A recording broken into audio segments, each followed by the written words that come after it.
নমস্কার বন্ধুরা, আমি মামুন ডেইলি লাইফস্টাইলে তোমাদের সবাইকে অনেক অনেক স্বাগতম জানাই। তো চলে এসেছি আর একটু নতুন ব্লগ নিয়ে।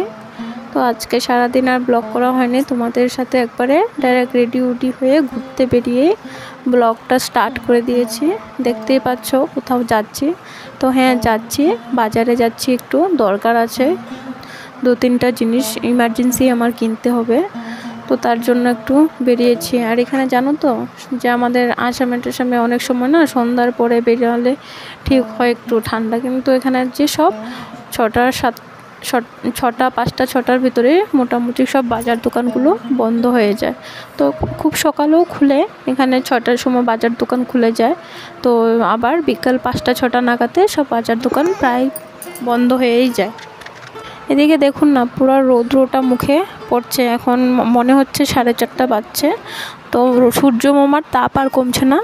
ঘর থেকে বেরিয়ে পুরো মুখের মধ্যেই রোদটা নিয়ে স্টেশন পর্যন্ত আসলাম। তো এখানে ব্রিজটা প্রতিদিনই উঠতে হয় 2-3 বার করে, স্কুলে যেহেতু মেয়েকে আনতে হয়। তো উঠতে সিঁড়িটাই অনেক কষ্ট হয় আর কি। তো দেখো এই সাইডটা ভিউটা দেখেছো কত সুন্দর লাগছে, নীল আকাশ, তার সাথে ট্রেন যাচ্ছে, গাছপালা। তো এদিকে দেখো রিক্সাটা, আমাদের আসামে তেমন একটা রিক্সা এখন দেখা যায় না। তো আমি যেখানে লামডিংয়ে থাকি সেখানে তো আরোই দেখা যায় না। তো এই জিনিসটা ডিমাপুরে কিছুটা চল আছে আর কি এখনও। তো দেখো চলে যাচ্ছি এখন হেঁটে হেঁটে, কারণ গাড়ি করে যাব না। গাড়িতে গেলে প্রায় রাস্তায় নো-এন্ট্রি থাকে, ওখান থেকে ওখানে গেলে নামিয়ে দেন, আর যাওয়া হয় না। এদিকে দেখো দুর্গাপূজা মূর্তিগুলো বানানো দেখলে প্রায় দুর্গা মা এসে গেছে আমার মনে হয়, দুর্গাপূজাও স্টার্ট হয়ে যাবে। তো আমার মনে হয় কি ডিমাপুরে প্রতিটা পূজার মূর্তি এখান থেকে নেওয়া হয়। অনেক মূর্তি বানায়, প্রচুর মূর্তি, সব ধরনের মূর্তি আছে। তো দেখো কত সুন্দর করে সব মূর্তিগুলো বানিয়ে রেখেছে, কালার করা হয়নি, কিন্তু সব মূর্তিগুলো কি সুন্দর করে লক্ষ্মী, গণেশ বলো, সরস্বতী মায় বলো, আর মনসা মায় বলো, সব ঠাকুরে প্রায় বানিয়েছে। তো ওটা স্মার্ট বাজার। তো আরেকদিন তোমাদেরকে স্মার্ট বাজারে গেলে তোমাদের স্মার্ট বাজারটা দেখাবো।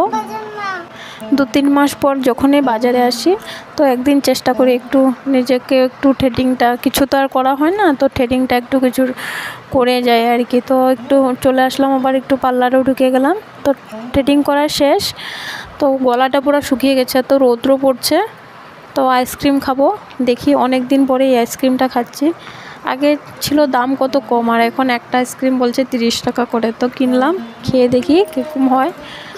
তো কিন্তু খেয়ে দেখলাম যে সেই টেস্টটা আগের মতো নেই, কেমন একটা লাগে জানি টেস্টটা, ঠিক আইসক্রিমের টেস্টটা আসেনি। তো ভেবেছিলাম বহুত স্বাদ হবে, তো দেখলাম এত একটা টেস্ট নেই আর কি। তো খেয়ে নিই, কিনেছি যখন তো ওটা ফেলবো না, তো খেয়েই নিই। তো এদিকে মেয়েকেও, আমিও খাচ্ছি, মেয়েকেও খেতে দিলাম। তো মেয়েকে কী বলছে, টেস্ট হয়েছে? ও তো আইসক্রিম পেলেই হলো, টেস্ট হোক আর না টেস্ট হোক, ও বলবে হ্যাঁ টেস্টি। তো আমরা যেখানে আসার কথা ছিল, এটা হলো ডিমাপুরে নিউ মার্কেট বলে। তো আমি পুরো মার্কেটটাতে আর যাবো না, আর যেহেতু আমি পুরো চিনিও না, তো আমি একটা দিদিভাইয়ের সাথেই এসেছি। আমরা যেখানে থাকি সেই দিদিভাইয়ের সাথেই এসেছি। তো দুজন মিলে আসছি, ওরও কিছু কেনাকাটা ছিল, আমারও কিছু কেনাকাটা ছিল। তো এখান থেকে পিন নিয়েছে, আমি এখান থেকে নেপথালিন নিয়েছি। অনেক দিন পরে নেপথালিনটা দেখেছি। কি হয় কত, এখন তো গরমের দিন, তো ঠান্ডার দিনের জন্য কম্বলগুলো সব ঢুকিয়ে রাখলে কেমন একটা গন্ধ হয়ে যায়। তো নেপথালিনটা দিয়ে রাখলে কিছুটা গন্ধটা ভালো থাকে আর কি। তো তার জন্য নিয়ে নিলাম, 1 প্যাকেট নেপথালিন বলছে 20 টাকা। তো নিয়ে নিলাম, আর কিছু করার নেই। তো ওইদিকে দেখো, এখানে বাজার দোকানের সম্বন্ধে আমি ঠিক বলতে পারবো না, আমি ওখানে নতুনে। তবে আসাম থেকে কিছুটা জিনিসের দাম কমও আছে, কিছুটাতে আবার বেশি আছে। আমার থেকে কিছু কিছু জিনিসের দাম একটু কমেই লাগে। তো জুতাও 150, 200, 250-র মধ্যে খুব ভালো ভালো মানে তুমি জুতাগুলি পাবে আর কি। ভালোই লাগে দেখতে, সুন্দরই আছে। তো ও যেটা কিনবে যাক দোকানে, তো আমিও কিনবো, ও আগে কিনে নিক। তো দিদিভাইটা কি কিনবে কাপড় দোকানে, তো কিনে নিক, তারপরে আমিও আমার জিনিসটা কিনে চলে আসবো। তেমন একটা কিছু কিনবো না আজকে, আজ তেমন একটা সময় নেই। না হলে তোমাদেরকে পুরো বাজারটা তো আমি চিনি না, ওর সাথে গিয়ে ঘুরে দেখাতাম। কিন্তু তো আমি আবার এখানে বিশেষ করে মানে কোন রাস্তা দিয়ে তুমি আমাকে ঢুকাবে, কোন গলি দিয়ে বেরোবো, ওটাই আমি বুঝি না। তো তেমন একটা যাওয়া হয় না, ওদের সাথে যাওয়া। হাজব্যান্ড তো সময় পায় না, আর হাজব্যান্ড যখন আসে তখন এগুলো মার্কেটগুলো প্রায় বন্ধই থাকে, যেহেতু 5টা-6টা নাগাদে মার্কেটগুলো সব বন্ধ হয়ে যায়। ও কিছু কাপড় কিনবে, তো কিনে নিই।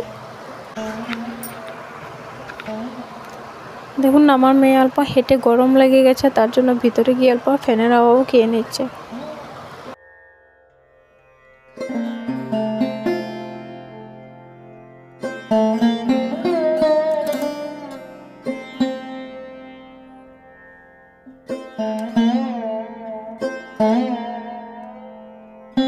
তো আমি যেটা কিনবো সেটা তার জন্য এসে গেছি সেই দোকানে।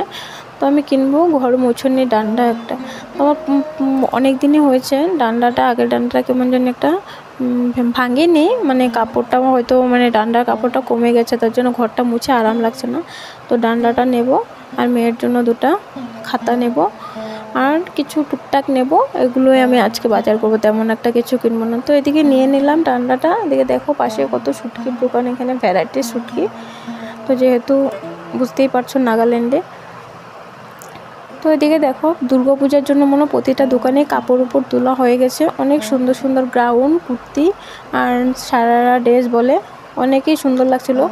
তো তার জন্য একটু তোমাদেরকেও দেখাই নিলাম। তো আমার এখান থেকে কখনো এখান থেকে ভালো কোনো কালেকশন কিনা হয়নি। তো অনেক সুন্দর সুন্দর, কিন্তু পুজোর সময় তো এখানে থাকিও না, তার জন্য কিনাও হয় না।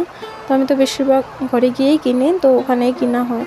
তো এদিকে দেখো মেয়ে একটা খেলনা দেখবে, তো গাড়ি, তো গাড়িটা কিনবে বলেছে। তো দেখলাম, তো ওই সেম গাড়ি একবার স্মার্ট বাজারে অনেক দাম একটু কমই ছিল, এখানে প্রচণ্ড দাম বলছে। তো আর কিনে দিলাম না, এটা বেশি দাম বলছে, 250 টাকা বলছে। স্মার্ট বাজারের দাম ছিল 100 কি 150 টাকা। তো আমি বললাম যে 2-3 দিন পরে স্মার্ট বাজারে গেলে তোমাকে কিনে দেবো। তো দেখো এখানে এসে গেলাম, কি সুন্দর লাগছে সব কাটা ক্লিপগুলো। এগুলো মেয়েদের গরমের দিনের একমাত্র সম্বল বলতে পারো।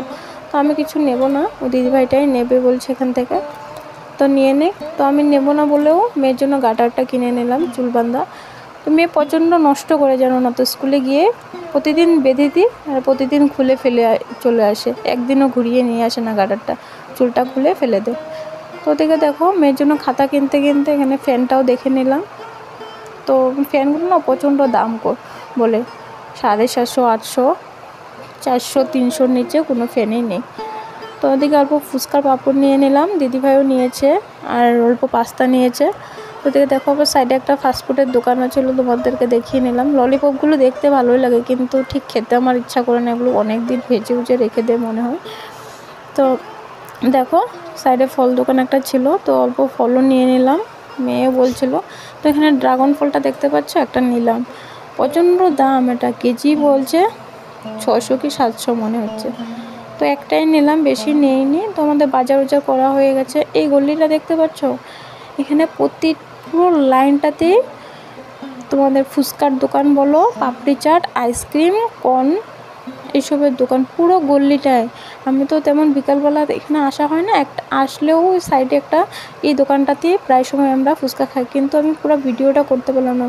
মিনিমাম এখানে 30 থেকে 40টা ফুচকার দোকানই ছিল, তো এক সিধা লাইনেই ফুচকার দোকান। তো এখানে দাঁড়িয়ে অল্প ফুচকা খেয়ে নিলাম। ভেবেছিলাম অন্য কিছু খাবো, তো আর খাওয়া হয়নি সময়ের জন্য, ঘরেও আসতে হবে, সন্ধ্যা হয়ে যাচ্ছিলো। তো মেয়েকে দিলাম। ইদানিং মেয়ের কী হয়েছে, ফুচকা খাওয়ার প্রতি একটা নেশা হয়েছে, 1-2টা ফুচকা খায় দেখি। তো আগে দেখতাম খালি খেত, এখন দেখি একটু জল দিয়ে খায়। তো খাবে বলেছে, থাক, তো 2টা দিলাম। আর এখানে একটা জিনিস কি, প্রতিটা মানে ফুচকাওয়ালা দোকানে ভেজ ফুচকা থাকে, তুমি যদি খেতে চাও তাহলে তোমাকে পেঁয়াজ দেবে, আর না খেলে এমনি আলু দিয়ে। কিন্তু দারুণ টেস্ট, আমার দিমাপুরে একটা জিনিসই ভালো লাগে, এখানে ফুচকাটা দারুণ টেস্ট। সিঙ্গাড়া, জিলাপি বলো, দারুণ টেস্ট এগুলো, আর ব্রেড বলো, কেক বলো, প্রচুর টেস্ট, মানে কি বলবো আর। তো খাওয়া দাওয়া শেষ, চলে যাচ্ছি এখন। আর এখানে দেখতে পাচ্ছ, এটাকে গুরুদুয়ারা বলে, এখানে প্রতিদিন না করে হাজার লোক, পুরো ডিমাপুরে আধা লোকে জল খায়। তো এখানে পাশে একটা ছিল মন্দির, মেয়েকে বললাম সন্ধ্যা হয়েছে যখন নমো করো। তো আজকের মতো ভিডিওটা এখানেই শেষ করবো, দেখা হচ্ছে পরের একটা নতুন ব্লগে।